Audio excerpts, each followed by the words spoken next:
Hey there, welcome to the TWE podcast, the podcast where we talk about all things related to horse training, horse keeping, and being better horse people for our horses. I hope you enjoy this episode today, and if you'd like to share your thoughts with me or have suggestions for future podcast episodes, please feel free to reach out to me through social media or the TWE website, thewillingequine.com. On my website, you can also find a ton of great information about horse training and keeping in general, as well as check out the TWE services and just learn more about us. Also, we have courses and memberships that you could sign up for. Before you do that, though, I would love for you to listen to this episode, and I hope it inspires you in a positive way today.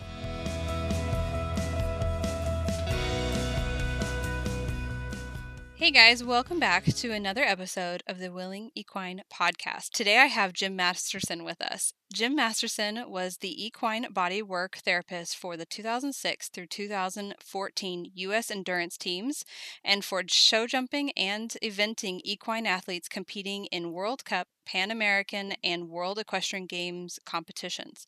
The method of bodywork he uses follows responses of the horse to touch that enable it to release tension in the body that affects performance and behavior.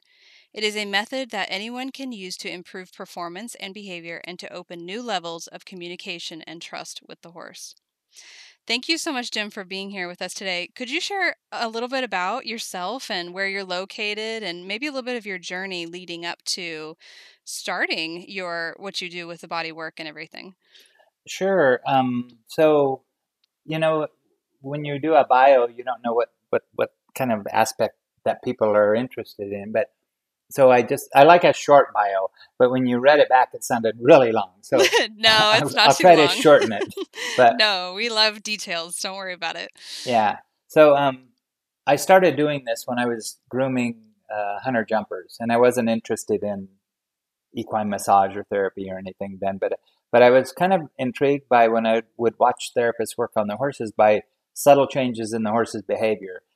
And I've always been kind of less interested in. I'm not competitive, and less interested in competing with the horse or making the horse do something.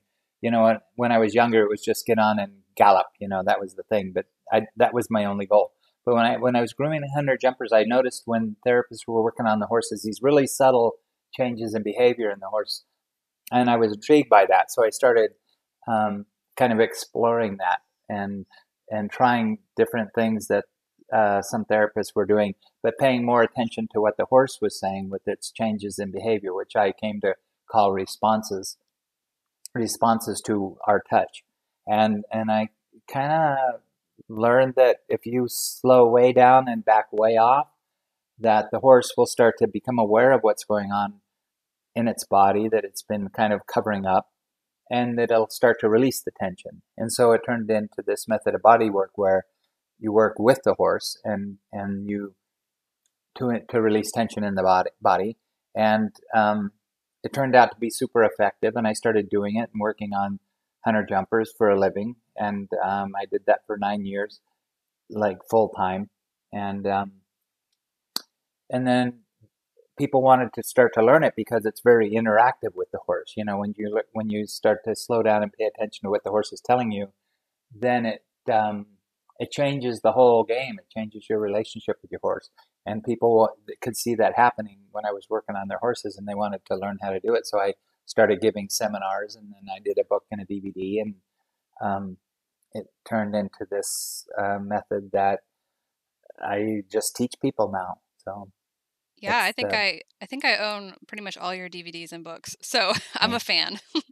It sounds very similar actually to kind of the way I came to what I'm doing, and it was so interesting listening to you talk about your path towards learning this type of body work and creating it and teaching other people. Um, I From my perspective, when what I do, I very much work on behavioral stuff. So I'm working with uh-huh. horses that have interesting and all the way to very damaging histories with people, and Mm-hmm. they have largely been taught to really shut down and suppress how they're feeling. And so what I do is I really go back in and show them that I'm going to listen to the very, very little subtle shifts of behavior and subtle shifts of their body. And they start to learn to open back up and to Mm. trust and to change accordingly. And it sounds very much like what you're talking about, but in response to touch and to being, worked with body work wise. And it's probably one of the reasons I'm so drawn to what you do, because it very much comes from a similar place and a similar desire to rebuild the horse's trust in people and in being touched and in allowing us to help them and really encouraging them to speak up basically about how they're feeling and their experiences and such. Do you feel like that sounds pretty similar to Yeah, how you yeah, take? 100%, 100%, because it's the same nervous system that we're working with in the body work as you're working with in training with the horse or interacting with the horse. It's the same nervous system and it responds the same. So, Yeah. just watching your video there, just there were so many things that kind of connected with the way we do body work with horses. And when I was working on hunter jumpers, I was dealing mostly with trainers, Mhm. and I realized, and then, it's a competitive sport, hunter jumper showman. A lot of are competitive. A lot of things we do with the horses, and so everybody, they all love their horses and they want to do what's best for them, but the competition's in the forefront, and so they miss a lot of this. And the horses are so they survive by adapting, so they adapt to the way we work with them, and they adapt to the input, and so they're so adaptive that we miss what's really there. They're so accommodating. That's how they survive. They survive by adapting to their environment. Yeah, and I consider them a relatively, they're a kind of a peacekeeping species, meaning they really want to keep peace with the Hmm. other beings that they're interacting with, whether it's other horses or us. And so it goes against their nature to really resist and to not Hmm. adapt and to fight back. And that kind of puts us in a position where it's very easy to overlook their subtle forms of communication and to just kind of force them or push them into something that they're not quite ready for, and they're kind of quietly whispering like, hey, Hmm. something's wrong. Yeah. And it's so easy for us, especially as I feel like the human nature is to be very just out there and kind of bowling through life, and Well, horses are not that that's how way. we survive as Yeah, humans. So exactly. we're just doing what we do to survive. So yeah, Absolutely. but I think like you just have to one learn to just slow down and slow way down. We don't. It's hard for us to do, and then the other is to know what to look for, Hmm. because we can slow down with the horse, and then if we don't know the subtle signs to look for, then we don't. We're kind of lost. What do we do next? Yeah, one of the first things I usually, when people come to me and ask for help in this area or that area, one of the first things I usually encourage them to do is to start studying very subtle forms of equine behavior and their body language Hmm. and the way they communicate to us. And I remember for myself, because I grew up in hunter jumper. I competed. I did state and bigger competitions, and then I Hmm. switched over to dressage, and I competed there for a long time. And I was very competitive growing up. And then I met a horse that basically said that I needed to slow down and listen and learn, Hmm. and I'm so thankful to her for that. But it was hard, and one of the first things that really just stopped me dead in my tracks and changed everything was learning to really read body language of the horses and to slow down and to listen to them instead of kind of pushing my agenda on them. Hmm.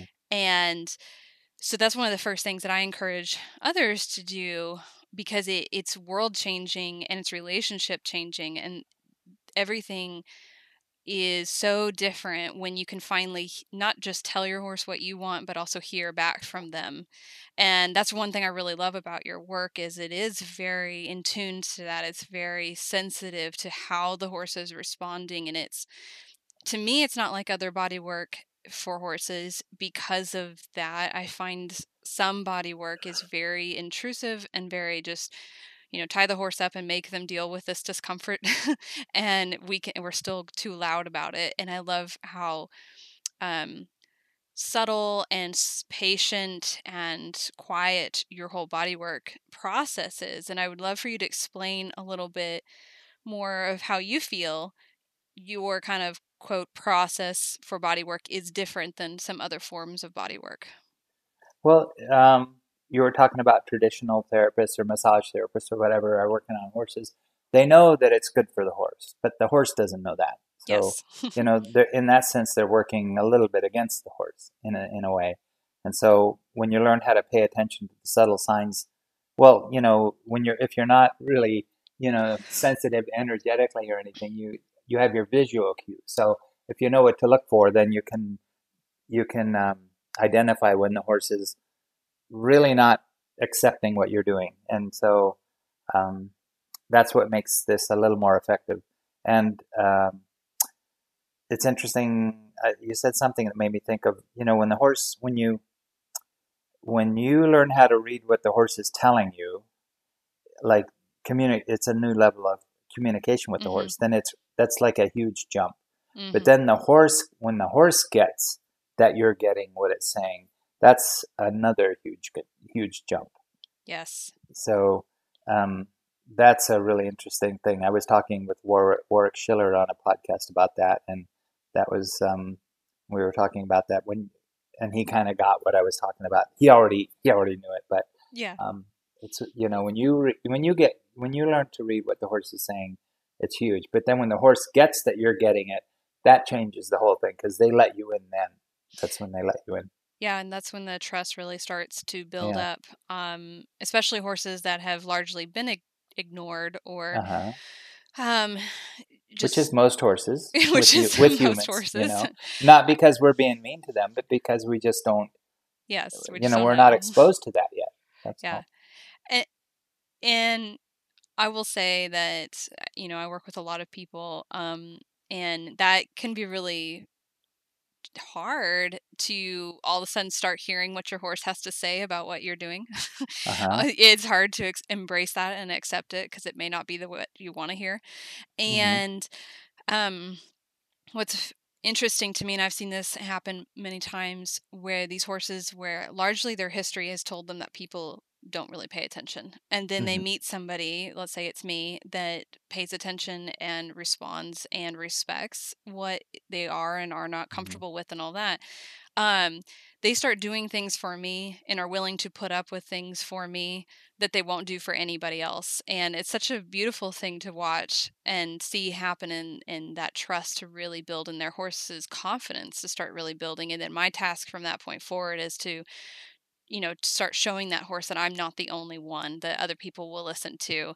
Um, and one of those areas is in body work. And I specifically work with body workers, whether it's massage or acupuncture or farriers, even trimmers, farriers. I consider Hmm. that kind of in that similar category Yeah. that are very in tuned to the horse and are patient. And even if they don't know the horse very well, they are quick to respond to my cues that the horse has Hmm. had enough. Like we need to take a break, that, or we need to do this, or we need to do that. And um, it's such a beautiful relationship that they can build with their body workers and start to learn to trust more people. Yeah. Well, it's that curiosity that they have, and it's a subtle curiosity that allows them to trust us. Mhm. But we miss that curiosity part. Once you create the opening for that curiosity, then they're gonna wait and see what's next with you rather than leave. So, Yeah, definitely. And yeah, you can cultivate that and really grow it and build it, or you can crush it. And unfortunately, too many horses have had it really yeah. crushed in them and But it's cool rebuilding. because you can get it back. You can get it Yes. back. In most cases, unless it's really bad. And when it goes into the realm of body work and the horse's physiology, they're holding a lot of stuff in their physiology that they have trouble letting go. They can't let go. It's not a mental thing or a trust thing. It's like it's in their physiology, and it could be from something that's happened in the past that's like an accident or an incident, or it can be, well, we're getting into what creates tension in the horse's body. Um, uh, work, overwork, incidents, physical incidents or accidents, sore feet, dental issues, saddle fit, Mm-hmm. the way the rider rides. There's a whole list of things that creates tension in the horse's body. But once they have that tension, they have a hard time letting go of it because they're not they're programmed to guard it and block it out. So that's how they survive in the wild. If they show the first sign of discomfort, if they start kind of dragging a foot or something, then they become a target. So they're just wired to cover it up. So even that mental their experiences in the past with humans will just be kind of become ingrained in their body. That's probably easier for them to get over than the physical stuff. Probably much easier when they come across a trainer like you that's gonna pay attention. But that physical stuff it's stuck there, and so that's where the body work comes in, I think, to help them. Absolutely. And if a human is part of that process of releasing that physical tension, then it's even better, as far as trust goes and relationship goes. If we come along and help them release it, then it really helps. Yes, I agree. I have a young mare. She had multiple surgeries on her knees at a very early age. She was only like 18 months old. And um, this is an example of a horse that doesn't have like a long history of abuse or Right. neglect or any. She just had surgeries because her knees were not they were not Yeah. growing straight. And I was amazed at how long her body, and still to this day, we're still working through it, how long she's been holding on to Hmm. that. I don't know if I want to call it tension or what, but it is there. It's still in her chest and in her knees and her legs. It's taken a long time for her to really work through that, and also at the same time she's growing, so that adds a factor to it. And Yeah. Uh-huh. it's amazing how long the body really She's holds on. compensating as she's growing. Yes, exactly. Yeah. So it's amazing how long the body really holds on to all of Yeah. that, and it's something that seems I mean, it wasn't like anything super crazy, like a No. colic surgery, but it also was No. traumatic to the body, especially considering she had to be, um, carried by her feet, to the surgery tables and all that. I mean, Right. that's put so much strain Oh. on the Oh body. yeah. Oh no. Yeah. I don't. Yeah. When they hoist them up Yep. after they're put. I mean, that alone is can cause a lot of Yes. stress. I use tension as kind of a generic term. It's stress on the body. Hmm. And the tension is what kind of remains after the stress is put on the body. Yes. So I would like to talk to you a little bit more specifically about the type of body work you do. I have some questions even for myself, Sure. and I do what I can as far as implementing what I've learned from your materials. And then I do have people I hire that also are either certified in what you do or have learned as well.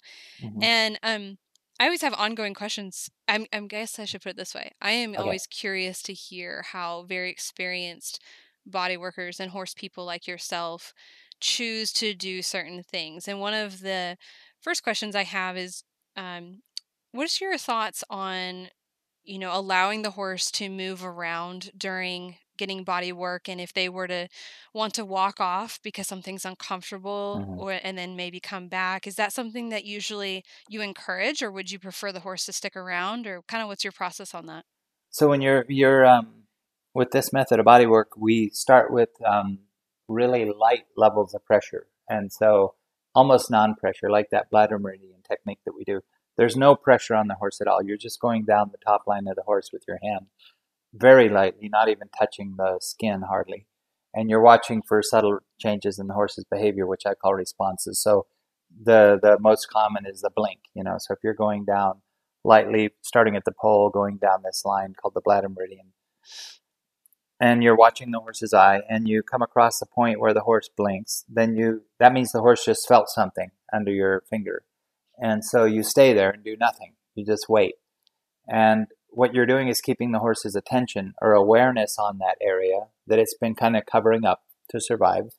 And you keep its awareness on it till the nervous system starts to let it go. And then when it really starts to release the tension, it'll give you the other signs, responses like licking and chewing, shifting weight from leg to leg, yawning or repeated yawning, which is a huge release of tension. So you're kind of just bringing the horse's awareness to something it's been blocking out. And so during that process of waiting for the horse's nervous system to start to release it, there's a phase in there I call fidgeting. They start to fidget, and that means it's a little uncomfortable because it's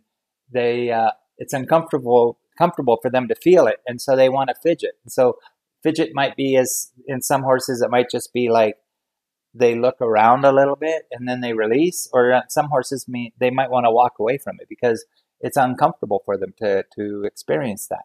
And so if you have the option of just letting them walk away, then that's fine. And then when they're comfortable, they'll come back. But if you're working on a horse, you're doing this on, more than your own horse, you don't really have the time to allow that to happen. So you want to keep them in the area. And I call just keep them in the neighborhood. Don't keep the pressure on, back off a little to where it's comfortable, but then you want to keep them with you. So ideally, I like to work in the stall with the horse because I can step back, let the horse go, and it can walk away around in the stall, and then it comes back again. So, but that's an interesting part of that because it's that the stress and tension they're holding in their body, they've been blocking it out to survive. And when you bring their attention to it, it's uncomfortable, so they naturally want to leave. And so You have to the help way them I through look at that. it is, it's like they're a kid that doesn't want to do their homework. So I say, okay, I know you don't want to do your homework, but we got to do our homework. So stick around a little longer. We're going to do our homework. And then they release the tension. And then when they release it, it's like, okay, that was worth it.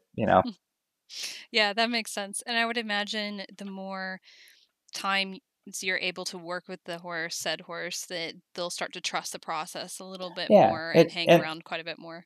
Yeah, and every horse is different. They have huge differences in personality that sometimes, correlates to their breed, sometimes not, and sometimes to their past, their history. But they have different personalities. And some horses, right away, when you're doing that bladder meridian technique, you can learn like within a couple minutes. I have a very stoic horse. I have a very expressive horse. I have a very expressive but untrusting horse. I have a very expressive but a very trusting horse. You learn pretty quickly what kind of horse you have, and but it's always the same. You just got to stay there long enough for them to start to release it, and then however they respond to it, they respond to it. But Yeah. the end goal is the same. You want to get them to release it, Yeah, that makes and sense. you want to do it in a way that's the least uncomfortable for the horse. You don't So don't want go in there yeah, you guns don't blazing. no, you don't want to ignore the horse. You don't want to. Everything we do with this method of body work, we're paying attention to what the horse is saying, and so you have to adjust what you're doing to what the horse is saying, so that they're as relaxed as possible. Because it doesn't work if they're not relaxed. If they're guarded, embracing, and tense, it's not going to work. They won't release it. So That makes that's sense. that's the difference, I think, between this and traditional. I think originally, when people started working on horses was, they were taking human sports massage therapy and applying it to horses. And they probably learned right away that you can't just do that. You have to adjust somewhat because you can't tell the horse, don't worry, it'll be fine. They don't know what you're talking about. So it's been a process of learning how to adjust to the way the horse responds to the body work. Like Jack Maher was the first, big human sports massage therapist and trigger point guy that started working on horses, and it worked. They got results when he was working on the horses. It worked, but it's been a process of getting people to start to pay attention to how the horse is responding to the body work. And the cool thing about this, what we do, is that it works. It works much better when you pay attention to what the horse is telling you and adjust what you're doing to what the horse is saying. The horse starts to release the tension instead of you mechanically separating muscle fibers or pushing on something until for 90 seconds. That makes sense. Yeah.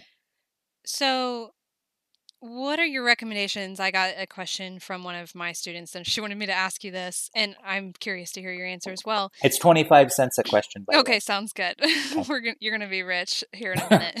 Yeah, I'll be able to go out and buy dinner.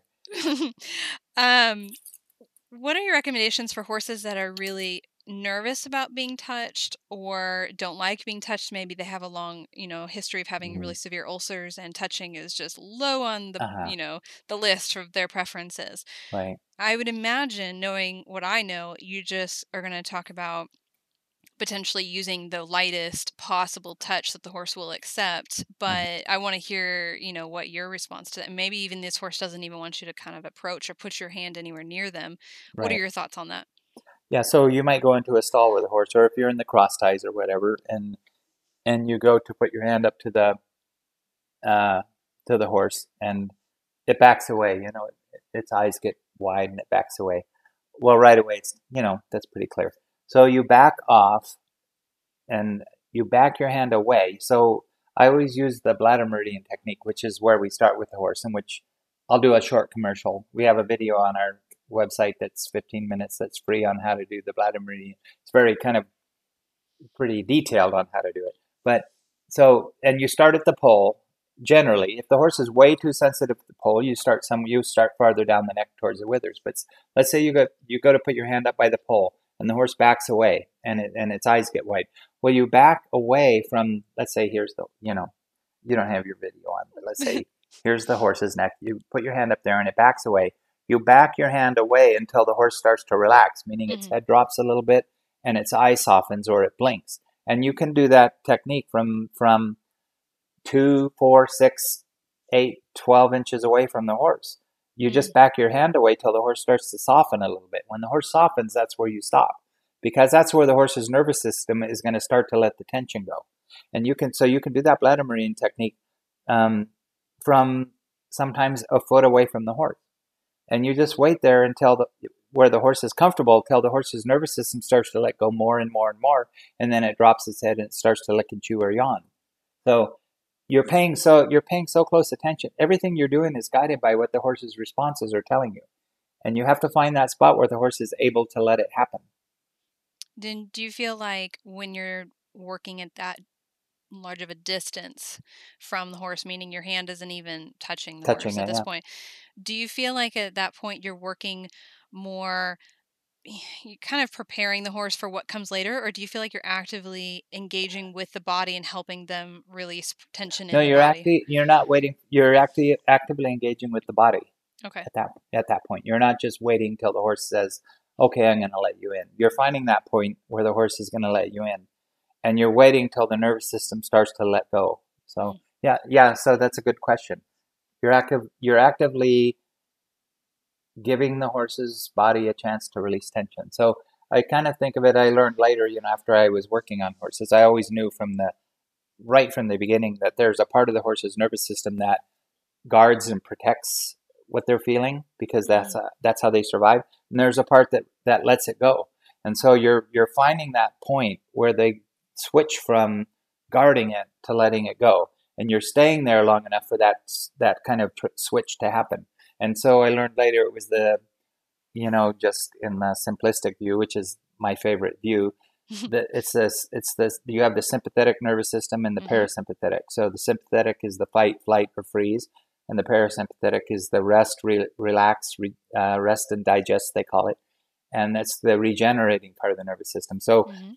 they're protecting this stress in their body to survive with the sympathetic, and then you're bringing their attention to that, and then you're backing off until they can start to let the parasympathetic take over, and then when Mhm. that starts to happen, they start to relax, and then when they start to release the tension, that's when you get the visual signs like the licking and chewing, Mhm. shifting weight from leg to leg, yawning, repeated yawning. Sometimes they'll cough or snort and sneeze repeatedly, but those are the signs that they're releasing the tension. So your question about are you're actively working with the horse when you're you know 2 inches, 4, 6, 10 away from the horse. You are, because you're paying attention to his responses. You're watching his eye, and when you back your hand away till he blinks, he may Mhm. not even, like, his ears are still forward or back or whatever, and his eyes are wide and his head's away, but you back your hand away and all of a sudden he blinks. Well, that's the point where you stop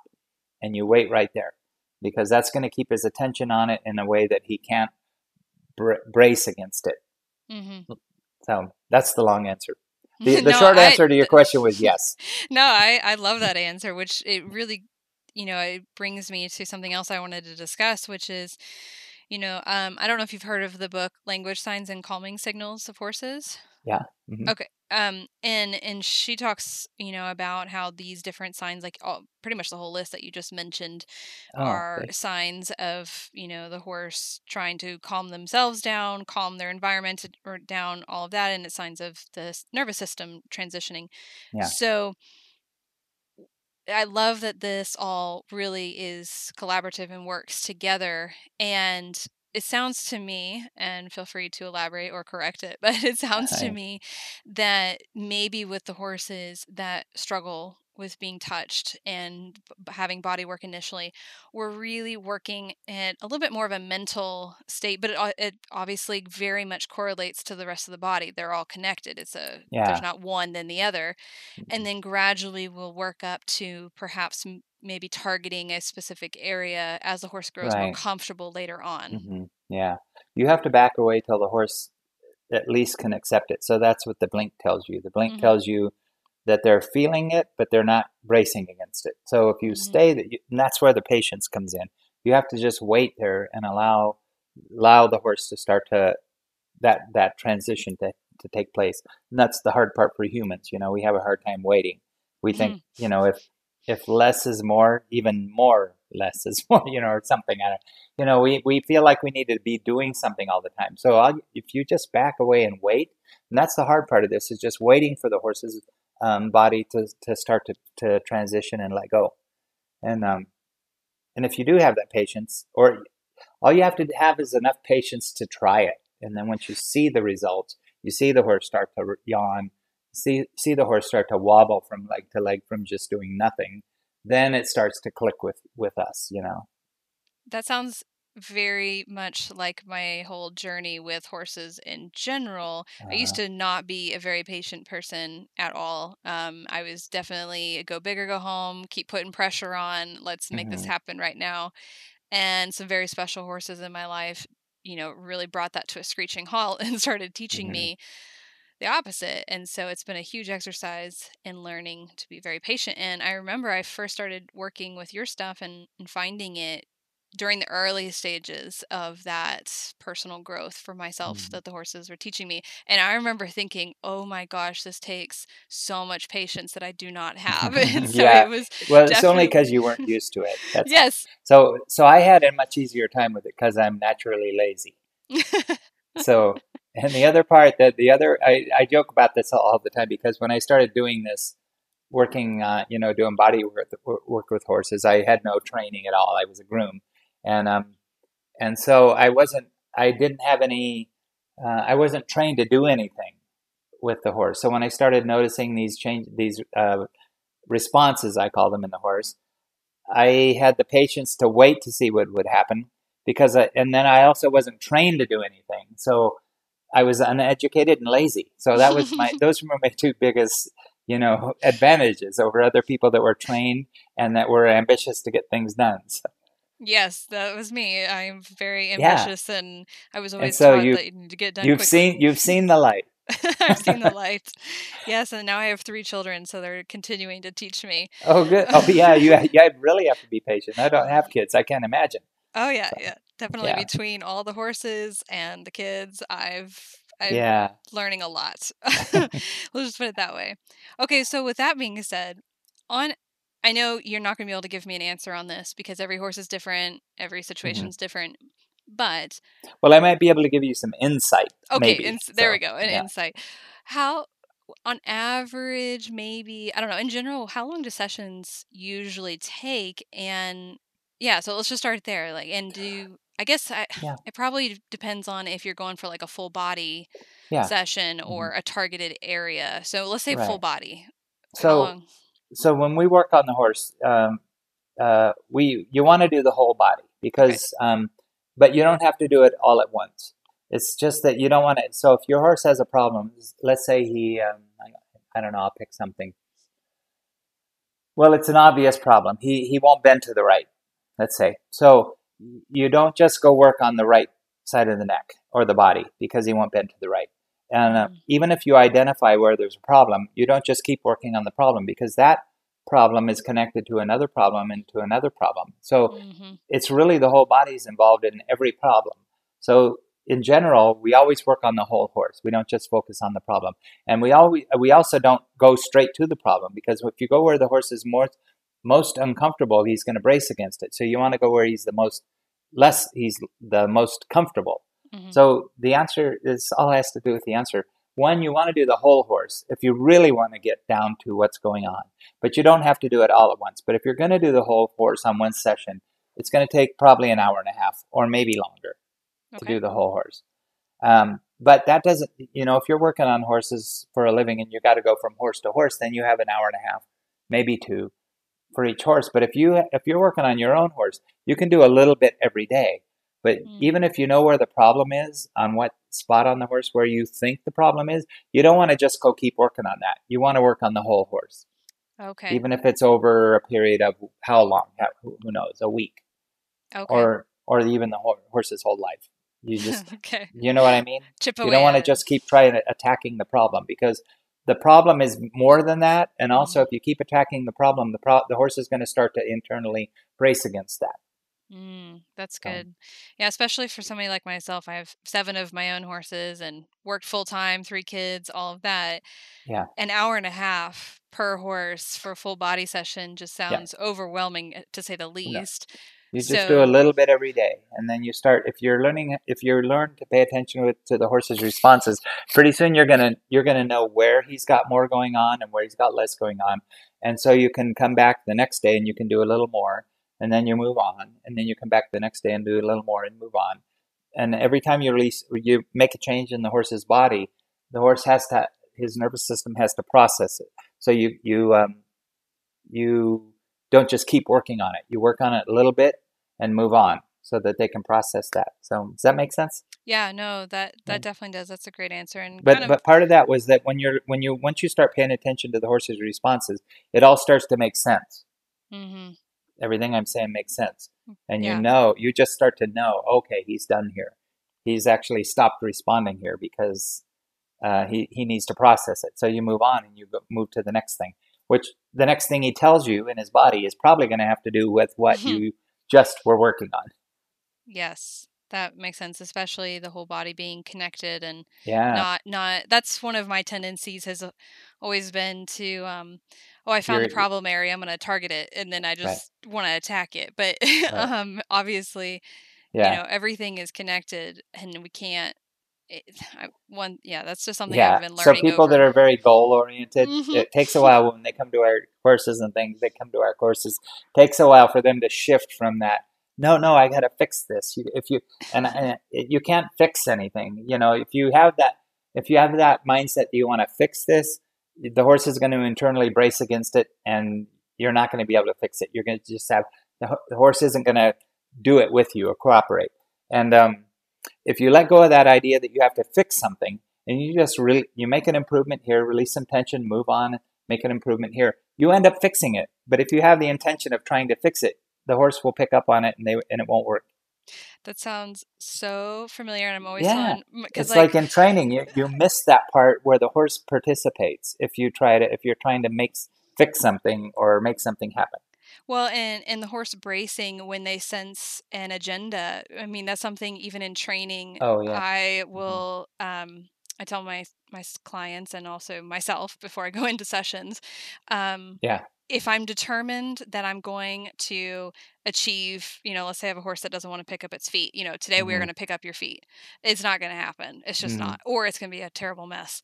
If I go in, however, saying, all right, today I'd like to, in general, work around hoof handling. We'll see how far we Hmm. get. Let's see what you're Hmm. comfortable with. We end up having a beautiful training session and we pick up all 4 feet and it's Hmm. amazing.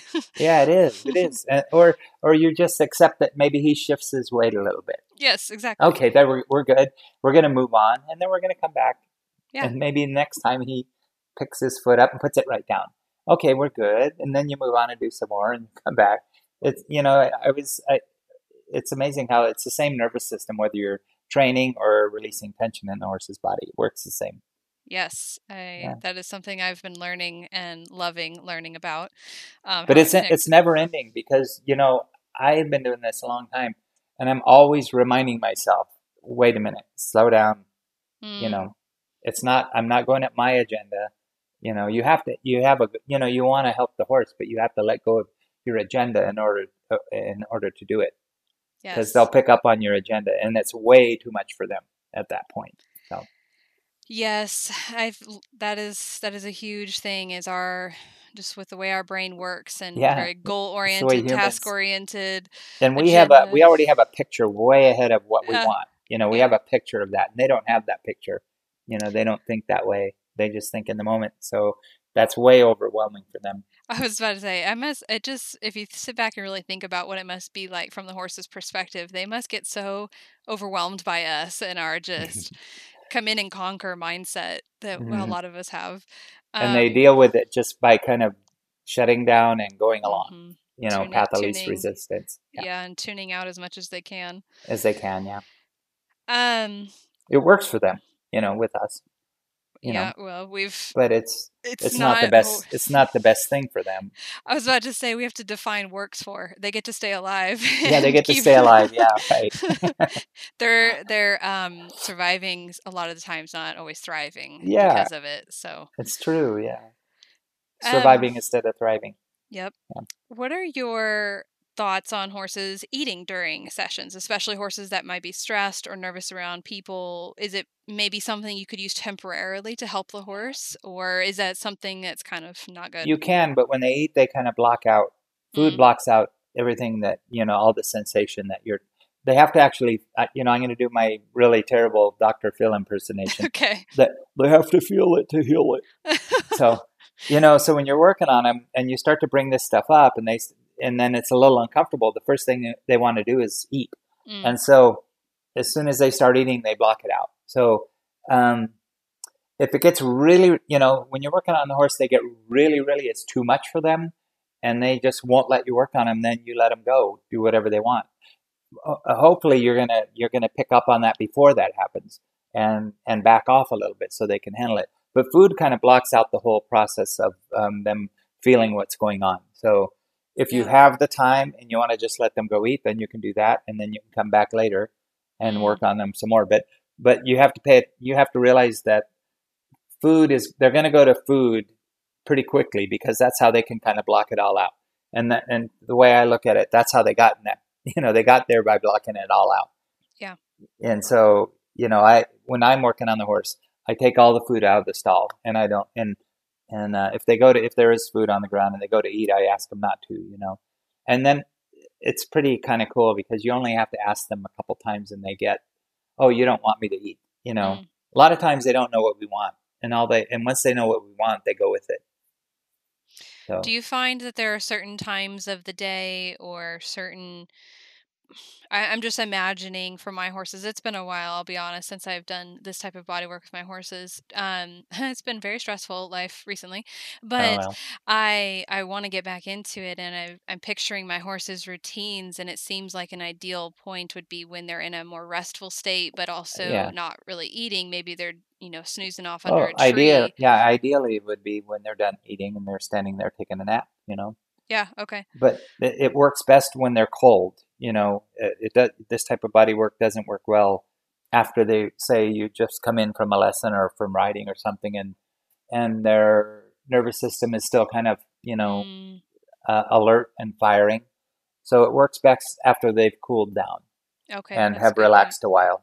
Say they've come in, if you give them a bath, they've taken a bath, or you put them in, you groom them, and then you put them in the stall, they eat, and then they're done eating. That's the best time. So not while they're right after they've been working. So That makes in sense. the evening, I used to when I was working on hunter jumpers, and all day long, and some of them would be just after they had breakfast in the morning. That's fine. Some after they've been out for a lesson or something, and they come back in and they're in the stall, but they're still kind of, they just washed them off, but they're still hot. That's not the most ideal time, but you had to do them. The Yeah. best time was in the evening, after they've done feeding.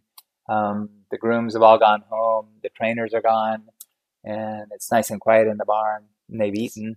That was So probably the best time. It's my favorite time of the day. Yeah. Um, I don't blame them for being the good time. Yeah. Yeah. Uh, so I had let's see, another question. Oh, about okay, so let's say you've been working on a horse fairly frequently and Hmm. they kind of know the drill. Do Yeah. you ever feel or have experienced where a horse might be quicker to express certain behavior to get you to kind of I don't know Yeah. to stop or to back like maybe when you first start working with a horse it would take a while before they would release this tension, but now Hmm. it seems like it almost as soon as you begin they know the drill and so they're starting to release tension right away. Do you think Yeah.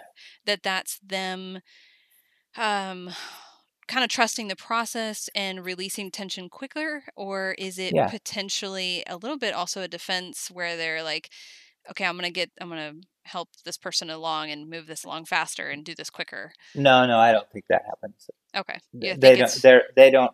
They're not that devious. well, I don't think they're devious either, but I do think that they can learn the Yeah, yeah, I see what you mean, but no, they don't. They'll learn how to. They'll become conditioned to release more easily. Like you'll walk in the stall and they'll drop their hood and start yawning. Sometimes, okay. some horses depends on the horse. So they'll become conditioned to releasing. So you'll just show up, and they'll all of a sudden start, relaxing and shifting weight. Yeah, that's And kind of what I because was talking about. yeah, it's Yeah. a direct connection. Okay.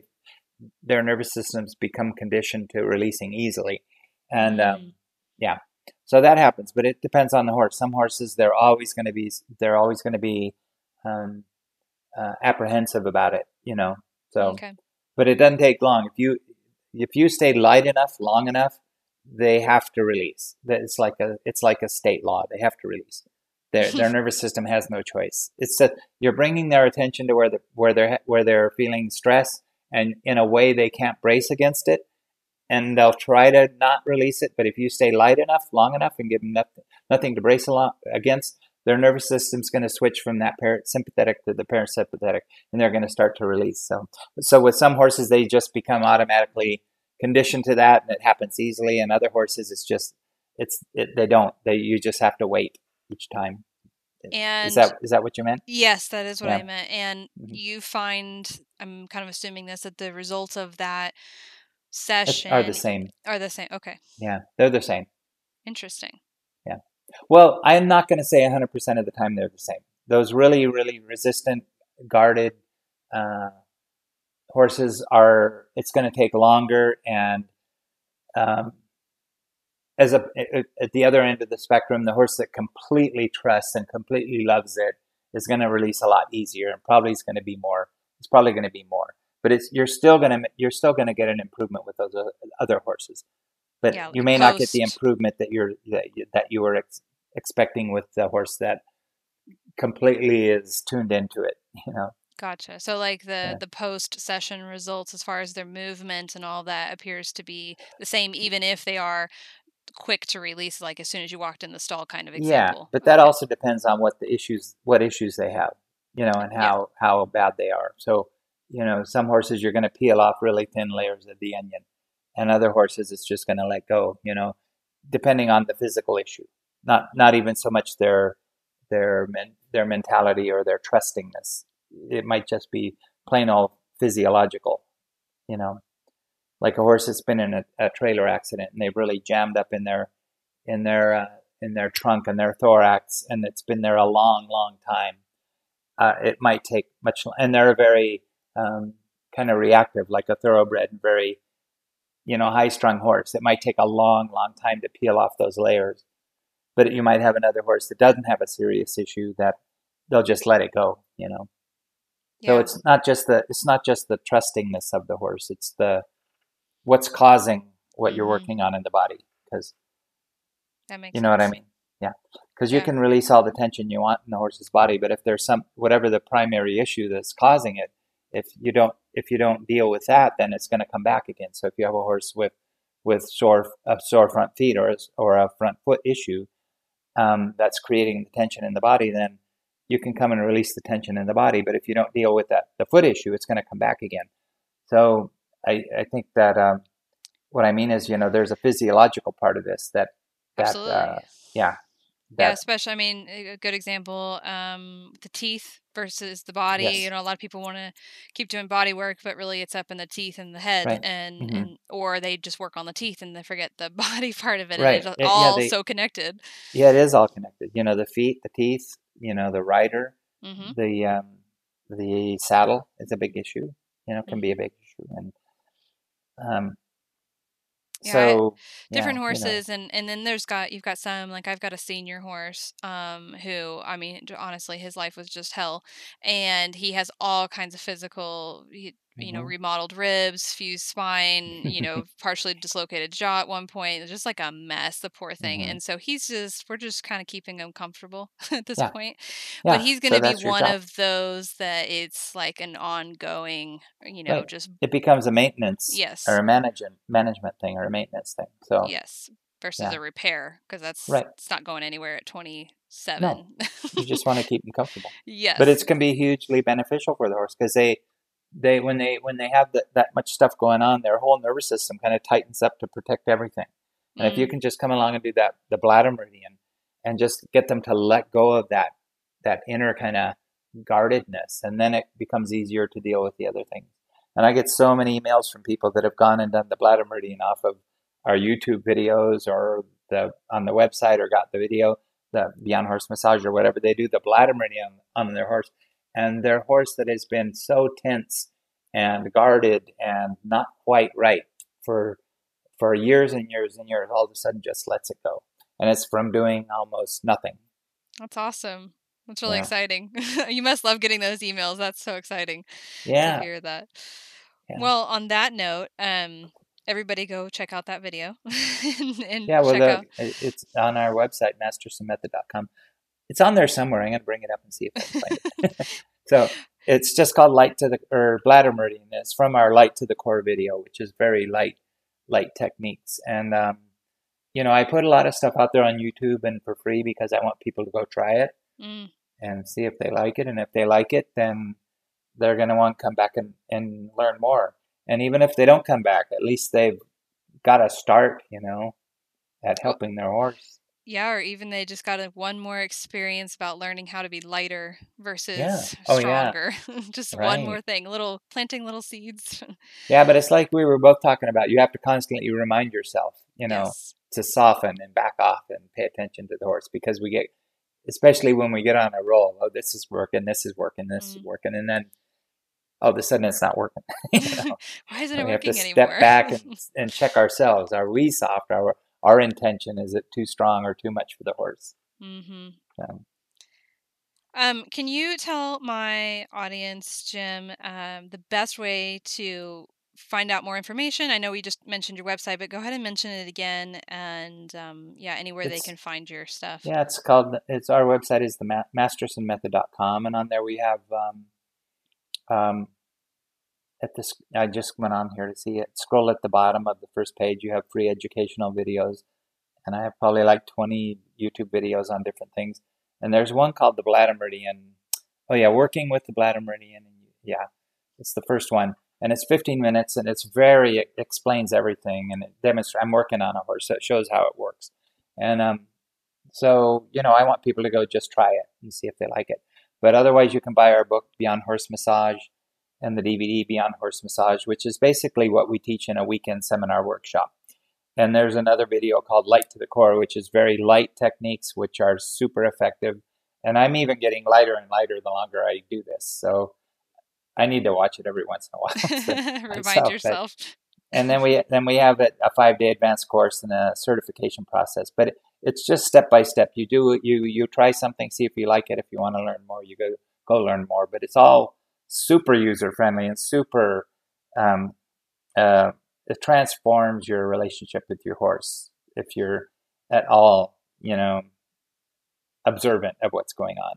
So And you certify practitioners, correct? yeah. Mm-hmm. And how can people, if they're interested in hiring somebody that is Well, we have a certified, find a practitioner button right at the top of our website because we have perfect. probably, I don't know, 350 people around the world. And the cool thing about our practitioners is they all want to teach it. So they'll show you when they work on your horse, they'll tell you what they're finding. They'll show you techniques you can do to continue to keep the horse um, um, release tension in those areas or in general. So Mm-hmm. when they come work on your horse, they don't just come work on your horse.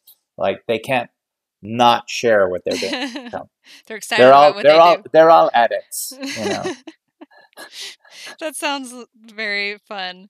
Yeah. Well, thank you so much, Jim, for sharing all of your wonderful information with us today and sharing all the wonderful information that you have for free. It sounds like you've got more than I even realized, to be honest, because when I got all your stuff, it was quite a while ago. So it's Mm-hmm. like lots of free Yeah, we information keep on. putting stuff on there I all the know. time. You I know, love it. I just want people to go out and try it. And looking at your website, I was kind of in. There are a few things in there that, I mean, key things that kind of clicked with uh, with what we're doing with horses that are a little bit beyond what um, kind of conventional, even natural horsemanship is. This Oh, I there's a gap in there that that you're filling. Well, I appreciate that, and definitely I don't consider myself very conventional. I have lots of people's opinions about what I do, but I love Uh-huh. sharing it in just similar Yeah. mindset. I feel like we have a very similar mindset as far as just give it a try, and Hmm. it'll help in some way. Even if you don't like keep going or whatever. There's Yeah. just anyway, and I It's love good. to do things like this podcast and my YouTube channels and stuff like that, and just helping Yeah. people try something new. Yeah. Try it, and then if people want to learn more, they'll come and learn more. If not, they learned what they learned. Yep, exactly. So Helped in some yeah. way. Yeah. All right, well, I am going to say goodbye, and I so Yeah. appreciate you chatting with us today. Everybody go check out mastersonmethod.com, and we will talk to you guys And later. we're going to share Oh, this podcast on our website and newsletter too. So perfect. um, Yes, we'll be so sharing it everywhere. if so, even though this isn't my podcast, I'll say when you listen to this, go to the Willing Equine if you're listening on our stuff and check out what you have to say there. I What appreciate Adele it. has to say, yeah, because it's good. Thank you so much. Thank you so much, Jim, for joining us. You're welcome.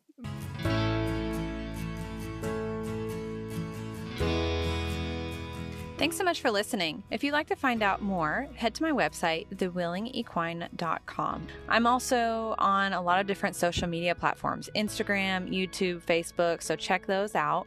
And I'd love to hear from you, so don't hesitate to email or send me a message.